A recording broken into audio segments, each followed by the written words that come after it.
Dunyoda hech kim buni inkor qila olmas ekan. U o'lim degan haqiqat. Birorta millat biz o'lmaymiz demas ekan. Birorta millat dunyoda 200 dan oshiq millat bo'lsa kerak, adashmasam, mana 8 milliardga qarab odam ketyapti. Birorta uni iymoni bormi, iymoni yo'qmi, hatto hozir ham shu o'rmonda yashaydiganlar bor. Yovvoyi odamlar, aborigenlar deydi buni, adashmasam. Hatto shular ham o'limni inkor qilmas ekan. O'zini tilada o'lsam desa, o'laman deydi. Chunki dadasi, opoqisi kimdirlar o'lgan, ko'rgan. Mana o'laman deydi. Nima demoqchi? Assalomu alaykum va rahmatulloh. Biz YouTube'da ko'rib, men ham ota-onamga xuddi shunaqa go'zal naborlarni zakaz qilaman deb yurgan aka-ukalarimiz, musofir farzandingizdan otajon, onajon degan naborlarimiz aynan sizlar uchun juda ham go'zal holatda. Undan tashqari mana tepasida mashalloh deb yozilgan qora naborlarimiz otalarimiz uchun juda ham chiroyli holatda bo'ladi. Alhamdulillah deb yozilgan, davlatim otam, jannatim onam deb yozilgan naborlarimiz bor. Bunisi ham xuddi shunaqa musofir farzandingizdan otajon, onajon deb nomlangan naborimiz juda ham go'zal holatda tayyorlangan. O'zbekiston bo'ylab dastavkalarimiz bepul, barcha tuman viloyatlarga zakaz berishinglar mumkin. Chet eldan to'lov qilish imkoniyatlarimiz bor. Bunaqa imkoniyatni qo'ldan boy bermanglar. Hoziroq pastdagi nomerlarga bog'lanib zakazlarni berishingiz mumkin. O'lim shuna haqiqatki, buni hech kim inkor qilmaydigan haqiqat ekan. Hatto aqlsiz ham, ya'ni aqlsiz degani savob gunohni farqiga bormaydigan odam ham o'lasanmi siz, ha, kim qoladi bu dunyoda, o'laman deydi. Shu o'lishimni bilganim uchun kayf safo qilib olyapman deydi. U o'zini yo'lida, o'zini fikrida. Kimdirlar ibodat qilib olyapman, siz o'lib qolsam qilolmay qolaman deydi. Hamma dunyoga o'zini dunyo qarashi bilan qaraydi. Har bitta ishga, har bitta gapga, mana hozir chetdagi men gapiradigan gaplarimga chetdagi odamlar o'zini fikridan, dunyo qarashidan, niyatidan kelib chiqib tushunadi. Allohning oyatini, Rasululloh alayhisolamning hadislarini gapirib tursak ham shundan tirnoqni orasidan kir topayotganlar chiqyapti-yu. Bundan oldin ham bo'lgan, bu yo'qolmas ekanda endi. Bu ham bitta dard ekan. Xo'p, Alloh Qur'oni Karimda o'lim haqida 100 dan oshiq joyda xabar bergan, bizni o'lishimiz haqida. Xudo aytadigan: "Astagfirullah, xalaqal mauta val hayata liyabluwakum ayyukum ahsanu amala." Ya'ni sizlarga hayotni, o'limni berdim deydi Xudo. Sizlarga qaysilaring chiroyli amal qilasizlar, shuni sinash uchun. Bu degani azizlar, biz bu dunyoga sinalish uchun odam bo'lib yaralgan ekanmiz. Biz imtihonda ekanmiz. Bizni Alloh hozir sinayapti. Hozir deganim men hozir masalan soat 12 da sinayapti demoqchi emasman. Tug'ildikmi, bo'ldi, biz sinov dunyoga tushdik biz. Nimaga ekan? Ayyukum ahsanu amala. Sizlar qaysilaring chiroyli amal qilasizlar. Xudo aksaru amala demayapti, ko'p amal qilasizlar demayapti. Ya'ni ko'p chala amaldan chiroyli, butun oz bo'lsa ham chiroyligini Xudo yaxshi ko'rar ekan. Ha desa, men 70 rakat namoz o'qidim. Qana o'qidi 70 rakat? Uni yotib turishlari, ikkita sajdani orasidagi o'tirishlar, undagi ichidagi qiroatlar, nima bo'ldi? Chalami yo'q? 70 rakat chala namozdan 2 rakat butun ruku, sajda, farz, vojib, sunnat, mustahab, hamma amallari joy-joyida donigulga keltirib o'qilgan 2 rakat namoz 70 rakat chala namozdan afzal. Ya'ni Xudo aytayaptiki, sizlar bu dunyoda qaysi birlaring chiroyliroq amallarni qilar ekansizlar. Ya'ni bizga Xudo tashab qo'yapti. Ya'ni amalni o'zimiz qilar ekanmiz. Xudo shunday zotki, muridul xoyri va sharril qabih, walakin laysa yardo bil muhal. Alloh agar biz yaxshilikni xohlasak, xohlab kuch-quvvat beradigan zot, yomonlikni xohlasak, unga ham kuch-quvvat beradigan zot. Faqat yomonlikka norozi bo'lib Xudo kuch-quvvat beradi. Xudo kuch-quvvat bermasa hech nima ish qila olmaymiz biz. Kuch-quvvat bermasa hozir to'g'ri qilib baqa kela olmasdik. Agar hozir kuch-quvvat, himmat bermasa turib 2 rakat namoz o'qiy olmaymiz biz. Ya'ni bu degani bizga Xudo sizlar qaysilaring chiroyli amal qilar ekansizlar. Mana hayot yaqinda kuni kelib o'lasan, Hasanul Basri aytganlaridek, tug'ilgan kuning o'limga qo'ygan birinchi qadaming deydilar. Tug'ildingmi bu dunyoga? Ha, tug'ilganman men. 10 ga kirdim, 15 ga kirdim, 30 ga kirdim, 50 ga kirdim, 70 ga kirdim. Ha, tug'ilgan odam bormi? Bor. Bilsin kuni kelib o'ladi deydi. Ya'ni hayot va o'lim buni oralig'i bu dunyo hisoblanadi. Ha, o'lgan odam uchun u oxirat kunini birinchi kuni o'sha odam uchun boshlangan bo'ladi. Bugun mana hozir janoza bor deyishdi. Janoza olib chiqsa, jumadan keyin janoza o'qiymiz, xudo xolasa. Demoqchi bo'lgan gapi, bugun vafot qilgan odamlar uchun bu dunyo tugadi, ular uchun oxirat boshlandi. Ularga bo'ladigan muomalatlar oxirat muomalatlari boshlanadi.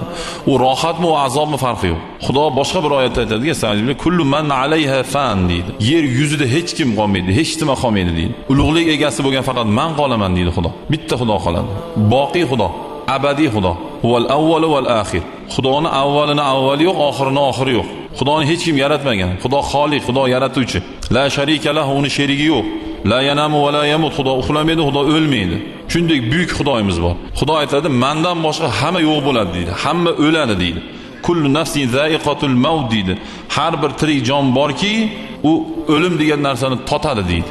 Ya'ni bu degani o'ladi deydi. Xudo boshqa bir oyatda aytadigan, "Sa'bilan innal mautal-ladzi tafirruna minhu fa innahu mulaqikum." Sizlar hammalaring o'limdan qochib yurasizlar deydi. Lekin o'lim sizlarga yetib oladi deydi. Boshqa bir oyatda aytadiki, sizlar o'limdan qochib yurasizlar. O'lim shuna narsaki, agar sizlar eng baquvvat binolarga kirib olsalaringlar, o'shda ajal kelgan bo'lsa, o'shda o'lasizlar deydi. Ya'ni bu degani hakimlar aytadilarki, o'limdan qochishni iloji yo'q deydi. Hamma o'ladi deydi. O'ladi. O'sha onani qornida yotganimizda berilgan ruh omonati qachondir olinadi bu omonat. O'sha omonatni oladigan kunimiz, omonatni topshirayotgan sekund soatlarimizni o'lim soati deydi. Sakaratul maut deydi. O'lim soati. Agar bu dunyoda abadiy tirik qolishni iloji bo'lganda Rasululloh alayhisalom hozir ham tirik bo'lardilar. Rasululloh alayhissalomki vafot qildilar, endi bizga yo'l bo'lsin o'lmaslikka. Bu umuman har sohaga olganda iloji yo'q narsa.